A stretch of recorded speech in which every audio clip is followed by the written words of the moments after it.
तो मिशेल डेनिनो कौन है दोस्तों? ये बात अब से थोड़ी देर पहले तक मैं भी नहीं जानता था, लेकिन अब थोड़ा बहुत पढ़ने को मिला है उनके बारे में, तो जो जान पाया हूं वो आपसे शेयर करता हूं। उनके बारे में पढ़ने के बाद बहुत सारे सवाल उठे मन में, तो मैं सोचा आपसे शेयर करूं। मिशेल डेनिनो उन 3 लोगों की टीम का हिस्सा थे जिन्होंने एनसीईआरटी की 8वीं की किताब में करप्शन इन जुडिशरी नाम का एक चैप्टर जोड़ा था। सुप्रीम कोर्ट के बड़े वकील कपिल सिब्बल को इस चैप्टर से बड़ी चिंता हुई और उन्होंने चीफ जस्टिस के सामने ये मसला रखा कि बताइए, इतनी हिम्मत किसी की कि कह दे कि जुडिशरी में करप्शन है। और चीफ जस्टिस साहब ने भी गुस्से में आदेश पारित कर दिया कि ये चैप्टर हटाया जाए, किताबें जो मार्केट में गई हैं वापस मंगाई जाए।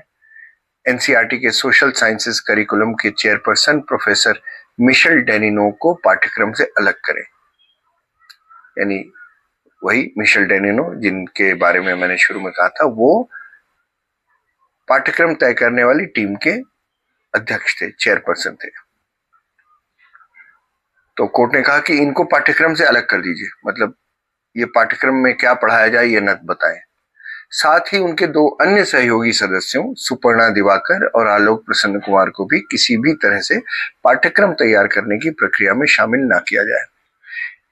इसके अलावा तीनों को नेक्स्ट जनरेशन टेक्स्ट बुक्स को अंतिम रूप देने की प्रक्रिया से भी अलग किया जाए, ये भी आदेश दिया। और इतने पे ही नहीं रुके चीफ जस्टिस साहब। चीफ जस्टिस ऑफ इंडिया ने उन्हें ऐसे किसी भी पब्लिक फंडेड इंस्टीट्यूशन में सेवा देने से भी रोकने का निर्देश दे दिया। गजब है, इतना गुस्सा चीफ साहब। तो ये मिशेल साहब हैं कौन, आइए जान लेते हैं। मिशेल डेनिनो का जन्म 1956 में फ्रांस में हुआ था। फ्रेंच हैं, फ्रांसीसी हैं। 21 साल की उम्र में भारत आ गए। 4 साल के बहुत ही उच्च स्तर की वैज्ञानिक अध्ययन के बाद उन्होंने भारत में रहने का निर्णय लिया, जहां उन्होंने सबसे पहले श्री अरबिंदो और मदर से संबंधित पुस्तकों के अंग्रेजी अनुवाद किए, संपादन किया और प्रकाशन में भाग लिया। अब इन्होंने भारतीय नागरिकता भी ले ली है। भारतीय सभ्यता, संस्कृति और इतिहास के अध्येता के रूप में उन्होंने व्यापक रूप से कई व्याख्यान दिए हैं और पुरातत्व और भारत विज्ञान की पत्रिकाओं में उनके रिसर्च पेपर भी पब्लिश हुए हैं।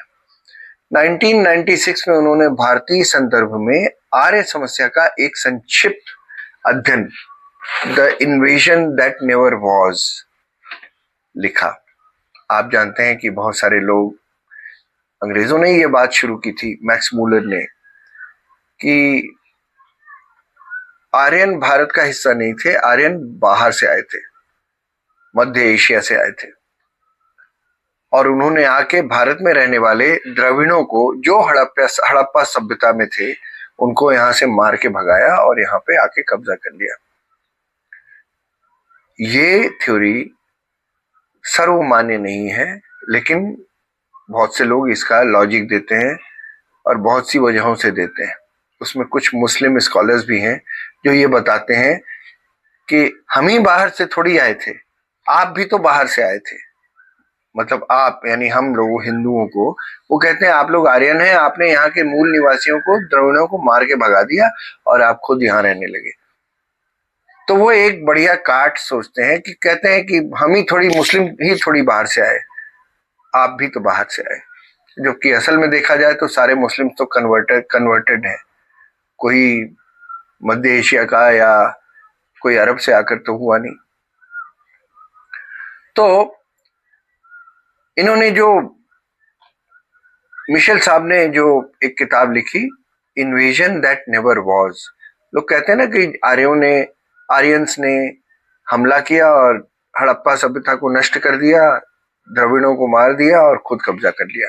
तो उसी पर उन्होंने किताब लिखी है कि एक इन्वेजन जो कभी हुआ ही नहीं, आक्रमण जो कभी हुआ ही नहीं। मतलब ये मैक्स मूलर की उस थ्योरी को धता बताते हैं। कहते हैं कि ऐसा कुछ नहीं है, वह आर्यन यहीं के थे, संस्कृत उनकी यहीं की थी और उन्होंने चारों वेद लिखे और वैदिक पीरियड का वो सब उन्होंने बताया। 2010 में उन्होंने एक और किताब लिखी, उनकी एक और थीसिस थी, सरस्वती नदी का एक व्यापक अध्ययन किया उन्होंने, the lost river on the trail of the Saraswati. वो कहते हैं ना कि गंगा यमुना सरस्वती तीनों का संगम प्रयागराज में है, तो गंगा और यमुना तो मिलती हुई दिखाई देती है, बिल्कुल एक लाइन सी बनी हुई, लेकिन सरस्वती कहाँ है? तो वो कहते हैं कि हमारे इतिहास की किताबों में कहा गया भाई सरस्वती अदृश्य बहती है नीचे कहीं। तो उसी पर उन्होंने किताब लिखी, the lost river on the trail of the Saraswati. मतलब भारतीय संस्कृति के रहस्यों की परतें खोलने की कोशिश कर रहे थे मिशेल साहब। लेकिन मैं ये आप सबको क्यों बता रहा हूं? इसलिए कि बहुत से सवाल खड़े होते हैं। पहला तो ये कि करप्शन इन जुडिशरी नाम का चैप्टर लिखकर कोई गुनाह हुआ क्या? अरे भाई ये तो अच्छा काम है, अच्छी बात थी कि हम अपने नौनिहालों को, बढ़ते हुए बच्चों को इस देश की जुडिशरी के बारे में असलियत बताते चले। कल को जब वो बच्चा वकील बनेगा किसी एनएलयू पढ़ने के बाद, और जब फेस करेगा सारा करप्शन कचहरियों में, तो आपने देखा होगा, ऊपर जाइए हाई कोर्ट में वहां भी, और सुप्रीम कोर्ट में जाइए तो ऐसा लोग कहते हैं कि वहां भी है। तो कहने का मतलब है कि कल को जो वकील बनने वाला होगा उसको पहले से पता तो रहे कि मुझे क्या क्या झेलना पड़ सकता है। क्या दिक्कत है अगर किसी 8वीं में पढ़ने वाले बच्चे को, 8वीं में पढ़ने का मतलब 14 साल का, 13 साल का बच्चा, आजकल 13-14 साल के बच्चे सब कुछ जानते हैं, तो इसमें बुरा क्या है? तो क्या अपेक्षा करेंगे आप उन बच्चों से? सिर्फ आदर्शवाद,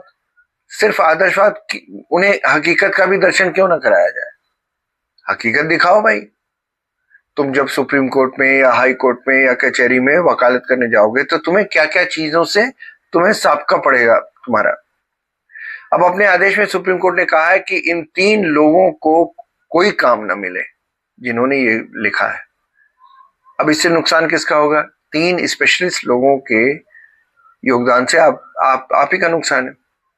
जिस आदमी ने विदेशी होते हुए आर्यंस की थ्योरी को धता बताते हुए किताब लिखी, जिस आदमी ने सरस्वती नदी पर किताब लिख दी जिसे अदृश्य नदी कहा जाता है, उस 70 बरस के आदमी से दुनिया के सबसे बड़े लोकतंत्र का सबसे बड़ा जज इतना डरता है। इसीलिए इन आदेशों में डर के साथ साथ हेट्रेड भी दिखता है कि कहीं काम न मिले ऐसे लोगों को जिन्होंने इस देश की जुडिशरी पर सवाल खड़ा किया। तो मी लॉर्ड, आप एक आदेश और पारित कीजिए या ऑब्जर्वेशन दे दीजिए, कहिए कि जुडिशरी में कोई करप्शन है ही नहीं, पूरे देश की कचहरियां, हाई कोर्ट और सुप्रीम कोर्ट, कहीं कोई बेईमानी नहीं होती। कह दीजिए आप, आपके लिए बड़ा आसान है, आप बड़े साहब हैं।